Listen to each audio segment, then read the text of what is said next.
Hello boys and girls and welcome back to Planet 40k. Today we're going to be doing our review for the Primaris Impulsor, checking out the synergy, and also going to be doing our Planet 40k star rating at the end of the video. So we've actually freshened up some of the visuals, so hopefully that will make for a better video. Let me know in the comments what you think about that. And our shout out of the day is now moved to the end of the video, so also stay tuned for that. So let's get on with the video today, which is the Impulsor review from the Space Marine Codex. So this is of course a transport option for Primaris units. It's coming in at 7 power level or 110 points, and of course it's a dedicated transport. So you do need to have an infantry unit within your list in order to field one, which I'm pretty sure you will have, otherwise what's the point of bringing one? So let's get on with the stat line today. So it's got a 14-inch movement, weapon skill 6+, ballistic skill 3+, strength 7, toughness 7, wounds 11, attacks 3, leadership 8, and a 3+ save. Now this does have a degrading stat line due to it being 10 wounds or more, so it's going to half its movement to 7 inches, go up by 1 ballistic skill to a ballistic skill value of a 4+, and the attacks will go to D3. This all happens when it gets to 5 wounds or less. When it goes down to 2 wounds or less, it's only going to have a 4-inch movement with a ballistic skill value of a 5+ and only 1 attack. Now the attacks aren't really that relevant. It's not really going to be doing anything in melee with a 6+ weapon skill, but it is one of those degrading stats. As for the standard loadout, it's got 2 storm bolters. So let's quickly go through the storm bolters. Most of you know what these are already. They're 24-inch rapid fire 2, strength 4, no AP, 1 damage. Now in the tactical doctrine it's going to go to a -1 AP. Now unfortunately bolter discipline doesn't work on vehicles, so you will need to get within 12 inches to do that rapid fire.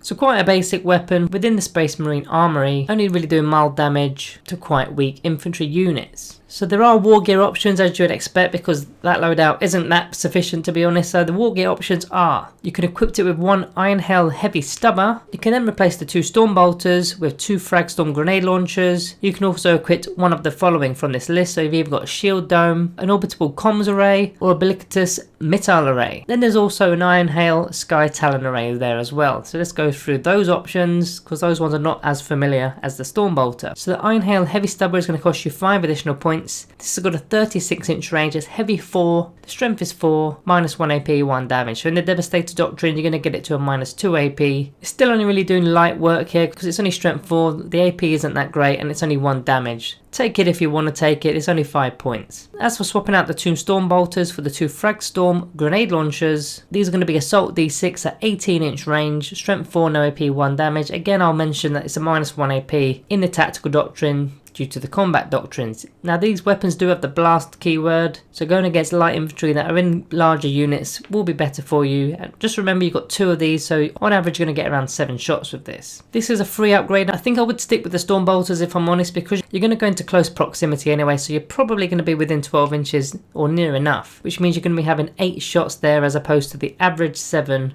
with the grenade launchers. And also the grenade launchers have got the blast keyword, which means if you get tagged in combat you're not going to be firing it. Then the last bullet point in the war gear options, there's 4 different options to select from. You can only have one of the following though. So the shield dome is effectively a 5+ invulnerable save. It's going to be 15 points. It's a real decent piece of kit that is. You won't need a psychic fortress with the librarian to give it an invuln save, so it's going to keep it up and running for much longer in the battle. Now the orbital comms array, this is a once per battle only weapon. It costs you 15 points, you do it in the command phase, and you select a point on the battlefield and you simply roll a d6 for any unit that is within d6 inches of that point, subtracting 1 from the result if that opponent's unit is a character unit, and on a 4+, the unit suffers d3 mortal wounds. I quite like this one if I'm honest, especially going against certain factions such as Tyranids or Orcs, factions that like to bunk up, Hordes in particular, and you've been spraying out quite a lot of mortal wounds from that orbital barrage. Now if you don't want that one either, there's the bellicose missile array. Now this comes in 3 different profiles. It's 20 points for this array.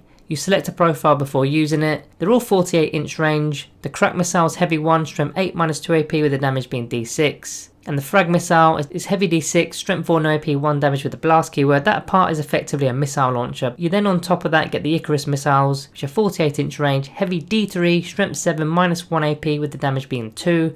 It's got the blast ability, and if you're firing at aircrafts, you're going to get a +1 to the hit roll, so you'll be hitting on 2s against aircrafts. Now aircrafts are not that common in the game right now, so to me this is just a 20-point missile launcher. I think there are better options within that bullet point. Then the final one is the Iron Hail Sky Talent Array. This one costs you 10 points, 36-inch range. This is heavy 8, strength 4, -1 AP with 1 damage. And again, if you're going against aircraft units, it's going to be a +1 to the hit roll. Now this one's a bit more versatile because you don't need to be firing it at an aircraft for it to be usable. It's simply going against weak infantry units that are toughness 3 or toughness 4. It's basically like having a longer range bolt rifle, but you've got 8 shots with it. So for 10 points I think that's a bit of a bargain if you ask me. And of course in the first battle round in the Devastator Doctrine, it's going to become a -2 AP weapon. So I think out of all of those options, I do like the look of the orbital comms array. The shield dome is pretty good, and that Iron Hail Sky Talon array. All 3 of those for me are decent options. I wouldn't go with the other one. I think it's not really worth it. Moving down the data sheet onto the abilities, Angels of Death. We've already touched upon some of these. The Bolter Discipline isn't going to work because it's a vehicle. The Combat Doctrines will work. The extra AP on each weapon, depending on the battle round. Shock Assault and then they'll show no fear aren't really that relevant to this kind of unit. It's then got the Assault Vehicle ability. So units embarked on this transport can disembark even if it's made a normal move this phase. However, they cannot make a charge that turn, which is a little bit of a bummer. You would think it's a good ability for melee units, but it's actually the complete opposite. It's more geared towards ranged units because they can still pop out after the tank has done its movement of 14 inches, and then you can still be firing with whatever you've got in terms of ranged attacks there. It's also got the hover tank ability, so distances will be measured from the hull. That just cleans up on some rules disputes. If you've got any of those disputes, where are you measuring from? This kind of spells it out for you. Then finally, because it's a vehicle, it's going to explode once destroyed. On a roll of a 6, units within 6 inches will suffer D3 mortal wounds, so that's quite a standard explode ability there. Then the final part of the profile is the fact that it's a transport. Now it's only got a transport capacity of 6 and they've got to be Primaris infantry models. So it can't be transporting jump pack units or MKX Gravis armor models, and it also cannot be transporting firstborn Space Marine models. It's got to be Primaris infantry only, which kind of is a little bit of a letdown. I can't understand why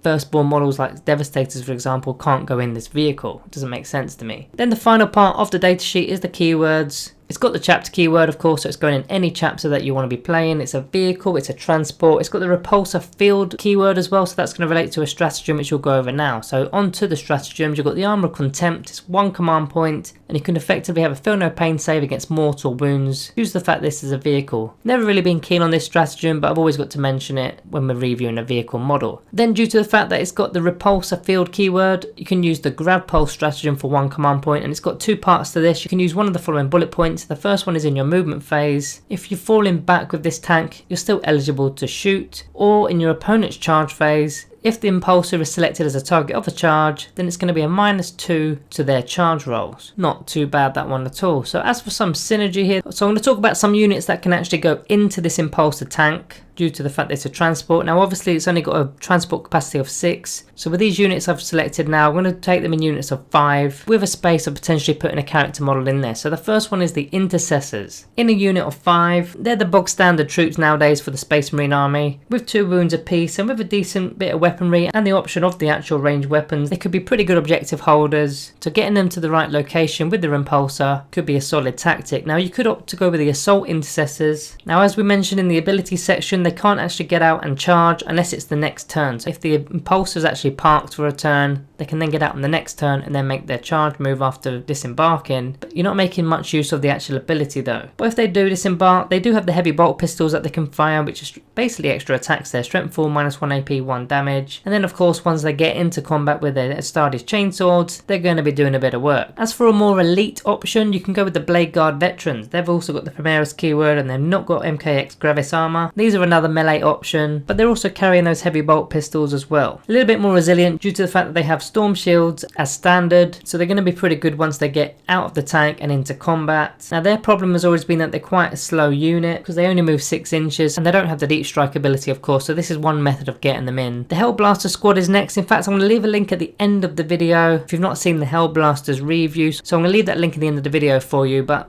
as for this section here, these are probably the prime units going in an impulsor tank if you ask me, with their assault plasma incinerators or the standard plasma incinerators because they're assault or rapid fire weapons. I wouldn't take the heavy plasma incinerators because they're heavy. As soon as you step out of the tank, being considered to have moved for that turn, so you don't really want a heavy weapon there unless you can buff the hit rolls for the unit. But whether you're going with the assault plasma incinerators, which are strength 6, overcharge into a strength 7, or the standard plasma incinerators, which are strength 7, go into a strength 8 when you supercharge those, all -4 AP and the damage being 1 or supercharging them being 2. These guys can potentially be doing a lot of work as soon as they pop out of that tank. So again, you're going to be moving that tank 14 inches, getting these guys straight out and then taking a shot. Now there are some other units that are eligible to go in, such as the Reavers for example, or the Eliminators. Now I personally would think they're an okay option. I probably wouldn't put them in. The Reavers aren't exactly the best selection at present, and the Eliminators have got a pretty decent range with their 36-inch bolt sniper rifles. Or if they're taking the las Fusils as well, 36-inch range, so they probably don't need to go in an Impulsor tank if I'm honest. Now the units that I wouldn't take are the Infiltrator Squad and the Incursor Squad. Now the reason for this is they've got the Concealed Positions ability, so they can actually in deployment be deployed anywhere on the battlefield more than 9 inches away from enemy models, so they don't need you spending 110 points on the tank just to get them in. They're not something I'd put in the Impulsor. So pretty much all the other units within the codex either have the MK Gravis armor, their jump packs, or they're simply firstborn units. Again, I can't understand why firstborn units can't go in. I mean, I could understand Terminators, but Devastators, for example, I can't quite understand why they can't go in. As for the actual characters, because you do have space for 6, so I'd have a unit of 5, and then I could have a character as the 6th option. So you've got a Primaris Captain. Now the reason for taking a Primaris Captain is the Rights of Battle Aura, so core units within 6 inches get to reroll the hit rolls of a 1, so this is particularly good for those Hellblasters if they're supercharging, so they're not going to be blowing up. Alternatively, you got the Primaris Lieutenant, very similar ability, but this time it works on the wound rolls. Now these are slightly cheaper, but they don't have an in-run save. I'd probably just go with a Captain if I'm honest, but it is an option if you want that. You've then got the Primaris Librarian. Now as the standard in the Space Marine Codex, it's got the Librarius Discipline, and there's 3 psychic powers in particular that I quite like if you're going with an Impulsor tank. The first is the Veil of Time, so until the next psychic phase you can reroll advanced rolls and charge rolls for a unit. So if you've got a melee unit popping out of the tank, they get to reroll the charge roll in particular, and until the next psychic phase they're going to be fighting first too. You've got Null Zone if you want to use this, so units within 6 inches of the Psyker are going to be losing all their in-run saves. Now this does work on your own guys, so be careful if you've got any in-run saves within that tank or within 6 inches of the Librarian. And then the last one, Psychic Fortress, so if you're not actually opted to take that Shield Dome ability for that 5+ invulnerable save, you can use a Psychic Fortress, so it's not only just going to work on a Librarian and the Impulsor, but anything that is inside that Impulsor once they come out. So if you've got a unit of Hellblasters again, they can stay within 6 inches of the Librarian and have a 5+ invulnerable save. Then of course all your actual codex supplements for the Space Marine chapters have got their own psychic abilities, psychic powers, so there may be some options that you want to check out in your own books. The next bit of synergy is the Primaris Chaplain. Now he's got the Litanies of Battle. Now bear in mind that Litanies happen in the command phase, and if you're coming out in the movement phase, you've missed the command phase. However, don't worry too much, because there is a stratagem which is called Commanding Oratory, which allows a chaplain to use one of the Litanies in any other phase other than the command phase. So if you actually pop out of the Impulsor tank in the movement phase, then you can use one of his litanies, and there's plenty there. Depending on what kind of unit you've got, you can buff the range attacks, you can buff the melee attacks, you can buff the charge rolls, so that could be a solid option. Furthermore, you've got the Primaris Tech Marine. Now he's going to work pretty awesomely with the actual tank, because you can be repairing a vehicle model within 3 inches of it, D3 lost wounds at the start of each turn, and also you can give the Impulsor tank a +1 to the attacker's hit rolls once per turn as well. With all those range attacks coming from your Impulsor, you could be hitting on 2s with them. Going back to actual synergy with the units inside the Impulsor, you've got the Primaris Apothecary. Now we all know what this guy does. He can heal D3 lost wounds each turn, he can give a 6+ feel no pain save for the unit, and he of course can bring a model back with the Stratagem Combat Revival, which could be actually used for free if he's a Chief Apothecary. So make use of that one if you're using an Apothecary. Every time I use an Apothecary, I've always turned him into a Chief Apothecary. I just think it's definitely worth it. The last character of note here is a Judiciar. He's got the Primaris keyword, and he's got a Temper Mortis ability. In the fight phase, an enemy unit within 3 inches of this Judiciar is not eligible to fight that phase until all eligible units from your army have done so. So your opponent can't even pay to interrupt with 2 command points for that unit, because they're not eligible to fight until everybody's done so. Now as for some chapter synergy, I made a few little notes of all the main chapters we've got here. So starting off with the Dark Angels, with their Grim Resolve chapter tactic, of course if you remain stationary, you're going to be adding +1 to the attacker's hit rolls, so you'll be hitting on 2s again there. And there's a little bit of synergy with a Dark Shroud, because it's got the icon of the old Caliban aura, so units within 6 inches of the model, it's going to be a -1 to hit them, so that gives them a little bit of protection from enemy ranged attacks. If you're using White Scars, their chapter tactic is Lightning Assault, declaring a charge once they've advanced or fallen back. It's not going to be that big of a deal, because this tank isn't going to be doing much in melee, but it can tie units up, don't forget that. If there's a weak unit nearby, you can tie it up so it either can't shoot into combat, or it's just going to be stuck there for the remainder of the game. And with this chapter tactic, models with the tactic do not suffer the penalties incurred to the hit rolls when firing assault weapons in the same turn that they advance. So you've actually only got one assault weapon within the arsenal, which is the Fragstorm grenade launchers if you opted to choose those. One of their stratagems is Hunter's Fusillade. When the tank advances, it turns all heavy weapons and rapid fire weapons into assault weapons, so effectively you could advance and still fire with them. Which we just mentioned, the Fragstorm grenade launchers are the only ones with the assault profile. This now makes all weapons within the arsenal of the tank able to fire, because there will be no penalty to that hit roll. If you're using Space Wolves, they've got the Hunter's Unleashed ability. Now, the top part, which is +1 to the hit roll in melee, isn't really relevant, but this tank is eligible to perform heroic interventions as if it was a character, so you could really mess up your opponent's plans. If it's nearby your Impulsor, heroically intervene, that's going to really tie down a unit. Imperial Fist with their chapter tactic Siege Masters, you're removing light cover from enemy models. The Storm Bolter, of course, could potentially create more hits. If you hit on a 6, you're going to get an additional hit there. There's no other bolt weapons within the Impulsor, so that's the only profile that's eligible for that part of Siege Masters. Their Super Doctrine is Legacy of Dawn.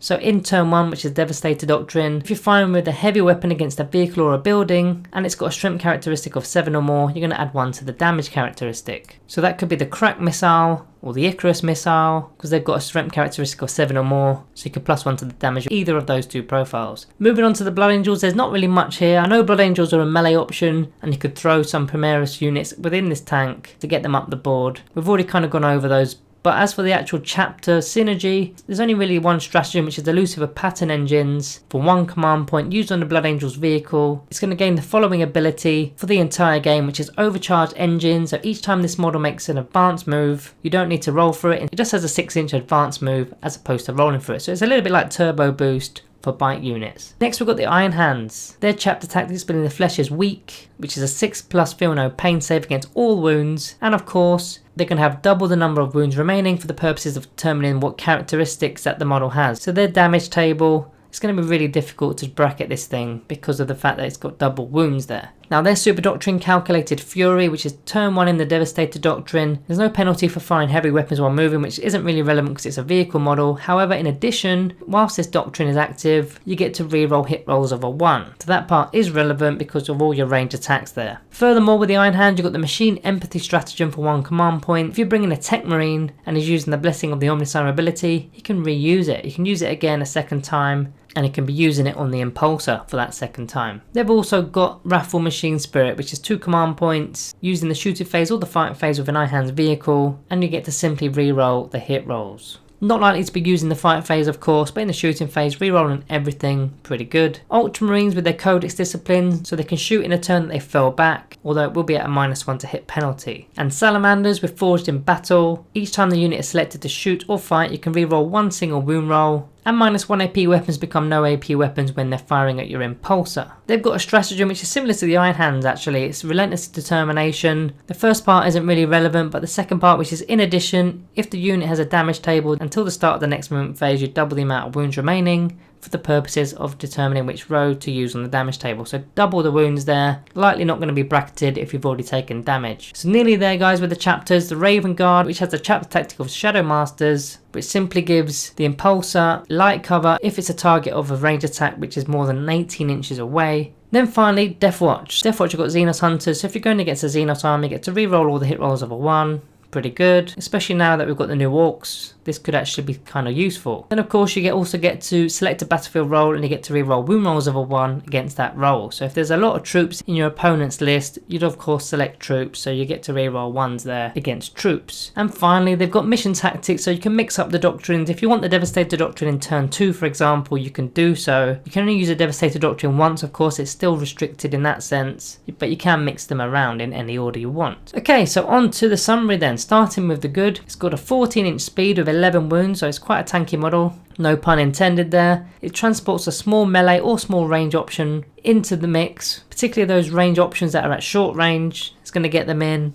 All those slow melee units such as the Blade Guard veterans. So it allows a unit to disembark after movement, and that only really works well with the range attacks. With a melee option, you may as well just keep them within the tank for an extra turn, just to give them a bit of protection. Which actually moves me on to the next bullet point. It protects a unit from attacks. Pretty obvious, that one. You don't want to be losing your Hellblasters in turn 1. It's got a pretty decent firepower, especially when you're firing at toughness 4 or less. And it's also got the war gear options such as an invuln save, which I think could be pretty useful. And finally, it can eat Overwatch and tie up enemy units. As for some of the bad, the transport capacity is only 6. A little bit of a concern for me, if I'm honest. You're either only going to get 6 models in from a unit, or you're going to get 5 and then a character in. It's not really big enough unless they're going kamikaze. Now what really grinds my gears with this is it doesn't work for firstborn units. It only allows for Primaris units to enter, and it also doesn't work for jump pack units or MKX Gravis armor units. Now I would like to have seen some heavy intercessors get into this thing, but of course it can't. MK Gravis armor isn't allowed. But the firstborn, I just don't understand why Devastators or Stoneguard veterans cannot get in this thing. It's still a tank. If anything, they're smaller than the Primaris models. They should be able to fit just fine. Now some characters require the command phase in order to do some of their abilities, so just watch out for that one. Like for example the chaplain, you'll probably need to use the stratagem if you're taking a chaplain. You're not going to be able to use the litanies in the command phase because you'll be in the actual transport. It's got a degrading stat line, of course, due to it being a vehicle with 10 wounds or more, so you've always got to count it down for that. And it's quite expensive for a transport, 110 points just for transporting 6 models in. A lot of people would think, I'm not too sure about that one. So before we get onto the rating today, let's do our shout out of the day, which is going to Sellers Bergener for their comment relating to the Servitors video we did recently, and they're using Chaos Cultists for their Servitor models, which is actually quite genius if I'm honest. They're looking to put heavy bolters on. I probably wouldn't go with any weapons if I'm honest. They're just there to score points. So anyway, let's get on with the rating today. So after all said and done, I'm going to be giving the Primaris Impulsor a Planet 40k rating of 3 stars.